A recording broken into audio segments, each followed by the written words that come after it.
காலையிலே 5:30க்குலாம் ஹஸ்பண்ட் எந்திச்சு வேலைக்கு கிளம்பிட்டாங்க. இன்னைக்கு வந்து சைட்ல போர் போட வரோம் அப்படின்னோடனே கிளம்பிட்டாங்க. அவங்க எந்திரிச்சோடனே நம்ம அதுக்கப்புறம் தூங்க முடியாது. ஏன்னா நம்மளுக்கு ஒரு டைம் முழிச்சிட்டோம் அப்படின்னா, அதுக்கப்புறம் வேலைய பார்க்கணுன்னு தான் மைண்ட் சொல்லும். சரி போய் நம்ம தேவையான மசாலாக்கள்லாம் அரைச்சு வச்சிரலாம். ஏன்னா ஹஸ்பண்ட் தான் மீன் வாங்கிட்டு வரணும். அதனால மசாலா எல்லாமே ரெடி பண்ணிட்டு இருந்தேன்.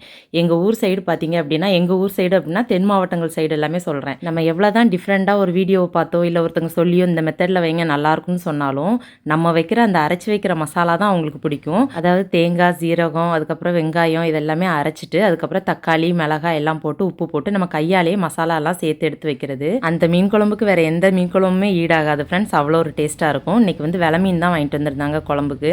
சரின்ட்டு மசாலா எல்லாம் கூட்டி குழம்பு எல்லாமே வச்சு பசங்களை ஸ்கூலுக்கு அனுப்பியாச்சு. இன்னைக்கு ஒரு ஃபங்க்ஷன் வீடு, அங்கே தான் ரெடி ஆகிறதுக்காக சாரீ எடுத்து வச்சுட்ருக்கேன். இந்த சாரீ வந்து நம்மளோட பழைய சப்ஸ்கிரைபர் எல்லாருக்குமே தெரியும். எங்கள் ஊரில் வந்து நான் வீடு கட்டும்போது பால் காய்க்கும்போது எடுத்தது. இந்த சாரீ எடுத்து ஒரு 2 வருஷம் இருக்கும். அந்த டைமில் வந்து இந்த சாரீ தான் ட்ரெண்டிங்கில் இருந்துச்சு.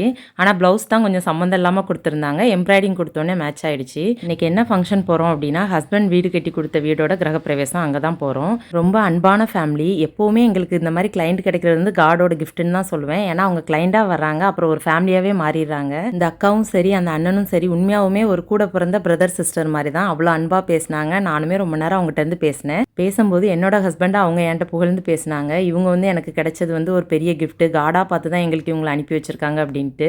ஏன்னா ஒவ்வொன்றுமே ஹஸ்பண்ட் செய்யும்போது நம்ம வீட்டில் என்ன குறைகள் இருக்கோ அதை அவங்களுக்கு வரக்கூடாதுன்னு பார்த்து பார்த்து பண்ணுவாங்க. அதே மாதிரி தான் பண்ணுனாங்க அப்படின்னு சொல்லி அவங்க என்கிட்ட ரொம்ப நேரம் பேசினாங்க.